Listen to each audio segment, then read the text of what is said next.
It was a night that would be remembered for years to come, a night filled with shock, disbelief, and a sense of uncertainty as the news flashed across television screens in living rooms all over the country.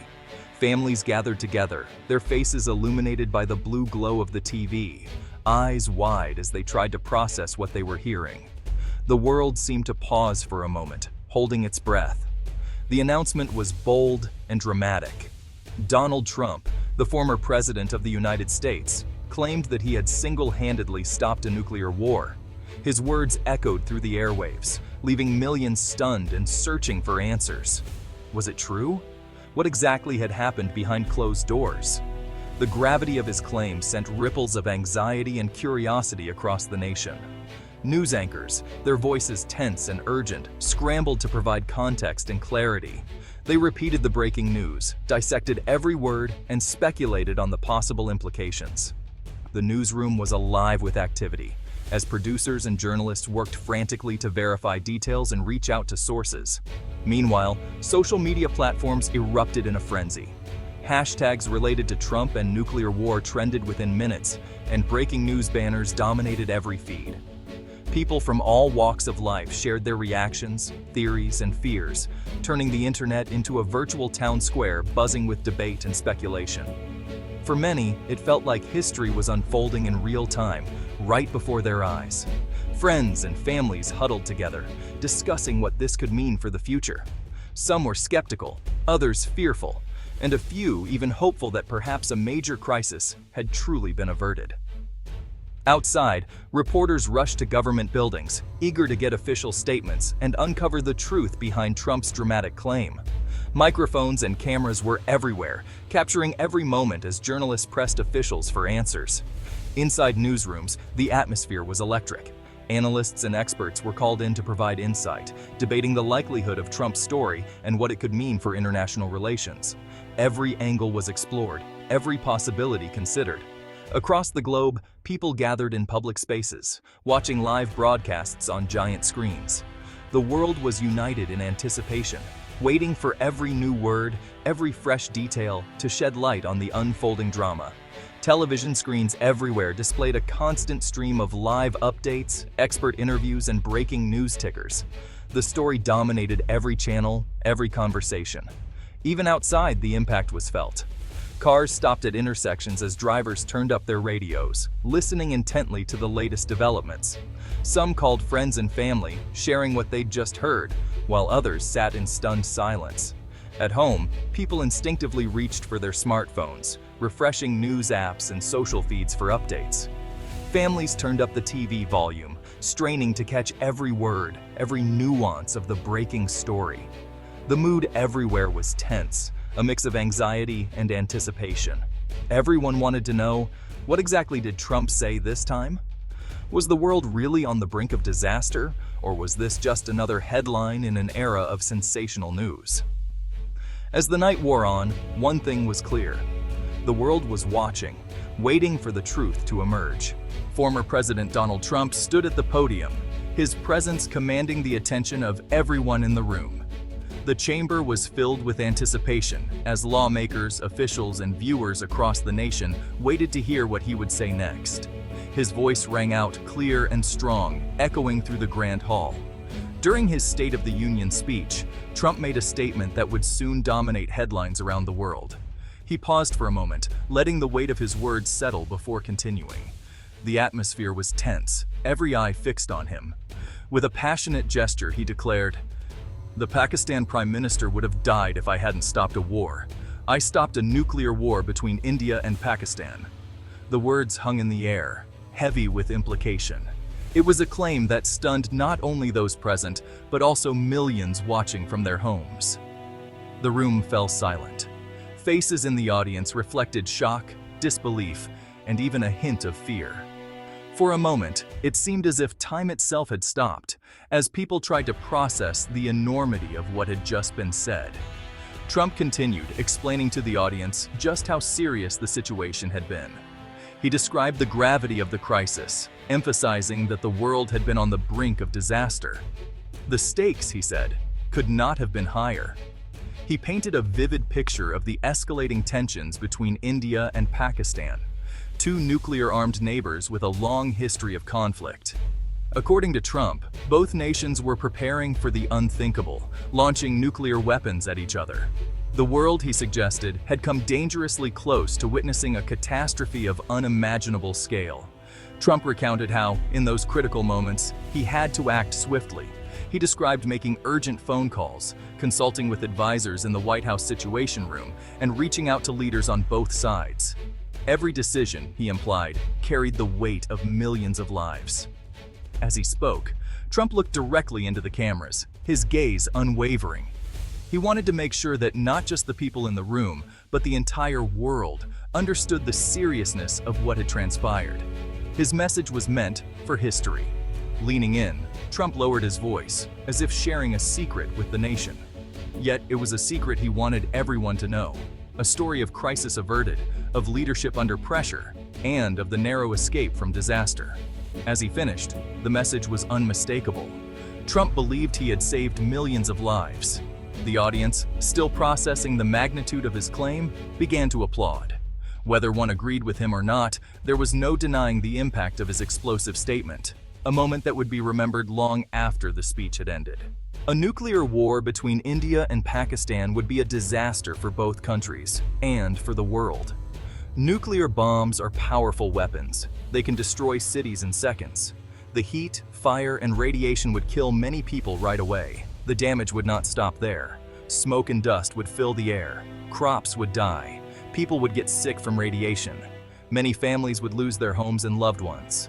Hospitals would be overwhelmed, and help would be hard to get. Other countries would worry too. Nuclear weapons can change the weather and affect the whole planet. Even people far away could feel the results. Everyone hopes such a war will never happen. In a powerful and carefully crafted speech, Trump took the opportunity to remind the audience of the many times he claimed to have played a key role in stopping wars and reducing global conflict. He spoke with conviction, drawing attention to his record and the moments when he says he chose diplomacy over aggression. Trump highlighted his administration's efforts in the Middle East, pointing to historic peace agreements that were signed under his watch. He described how, through persistent negotiation and building trust, he helped bring together leaders who had been adversaries for decades, fostering a new era of dialogue and cooperation. He spoke emotionally about the importance of bringing American soldiers home from distant battlefields. Trump emphasized that every soldier's return meant a family reunited, and he described the joy and relief he witnessed as troops embraced their loved ones after long deployments. He said that ending endless wars was not just a policy, but a personal mission. Trump recounted his direct talks with some of the world's most powerful and controversial leaders, including North Korea's Kim Jong-un, Russia's Vladimir Putin, and top officials from China. He explained that these meetings were not always easy, but he believed that open communication was the only way to prevent misunderstandings and avoid dangerous escalations. He told the audience that he was always willing to sit down at the negotiation table, no matter how tense the situation. Trump said that making deals for peace required courage, patience, and a willingness to listen to all sides, and he prided himself on being a leader who never shied away from tough conversations. Trump stressed his belief that talking and making deals was always better than resorting to violence.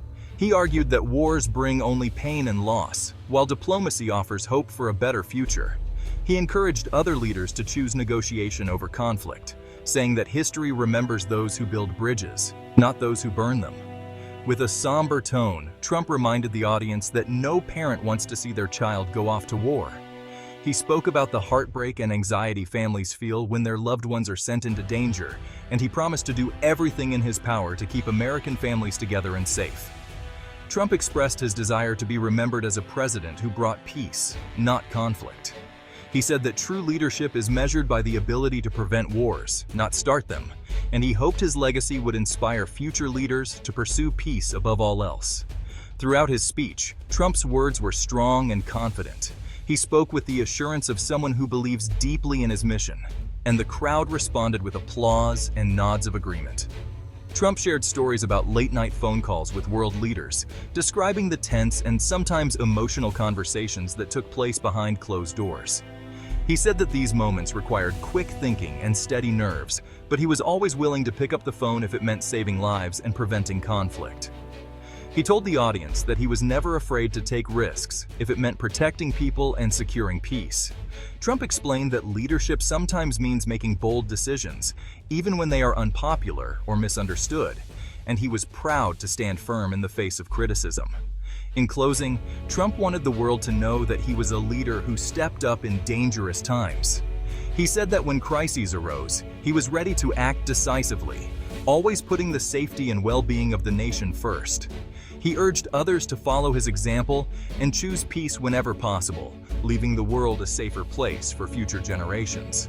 In his speech, Trump took a moment to express gratitude to those who supported him along the way. He named Steve Witkoff, a close friend and advisor. He also thanked Jared Kushner, his son-in-law, for his role in peace efforts. Marco Rubio, the senator from Florida, was also mentioned. Trump said these men worked hard behind the scenes. They made phone calls, wrote letters, and met with leaders from other countries. He said their advice and support really made a difference during tough moments. He wanted everyone to know that these were not just his wins. He shared the credit with those who stood with him. For Trump, teamwork was important, especially when lives were at stake. As Trump finished his speech, the room erupted in applause. Supporters cheered. Some stood up and clapped loudly. Others waved flags and smiled with relief. There was a feeling of pride in the air. Outside, people discussed the speech in cafes and on social media. Some believed every word and called Trump a hero. Others questioned his story and wanted more proof. News channels invited experts to talk about what really happened. Around the world, newspapers printed headlines about Trump's claim. Some leaders sent messages of thanks. Others stayed quiet, waiting for more details. The world was listening, and everyone had an opinion. Not long ago, India and Pakistan were on high alert. At the border, soldiers stood ready. Tanks rolled along dusty roads. Fighter jets flew overhead, watching for any sign of attack. The mood was serious and tense. In government offices, leaders held emergency meetings. Phones rang late into the night. Ambassadors sent urgent messages back and forth. Every decision was important, and every word mattered. At home, families worried. Parents hugged their children close and watched the news. Some packed bags just in case they had to leave. People prayed for peace, hoping their leaders would find a way out. Stopping a war takes more than strong words. Diplomacy means leaders talking, listening, and making deals. They meet in quiet rooms away from cameras. They talk honestly about their fears and hopes. Sometimes trusted friends or advisors help them agree. They send messages, seek common ground, and look for ways to solve problems. A good diplomat is patient and calm, even when things get tough. In the case of India and Pakistan, quick talks helped stop disaster. Leaders listened to advice and took steps back from the edge. Behind the scenes, many people worked hard to make peace happen. In the end, peace is the best choice. Wars hurt everyone, but diplomacy can save lives. Leaders who talk and work together show courage and wisdom. History teaches us that strong words and smart deals can stop even the worst fights. When people come together, they can build a better future. The world is safer when countries solve problems without violence. Trump's claim reminds us all of the power of talking, listening, and never giving up on peace. Every effort counts, and diplomacy gives hope to millions around the world.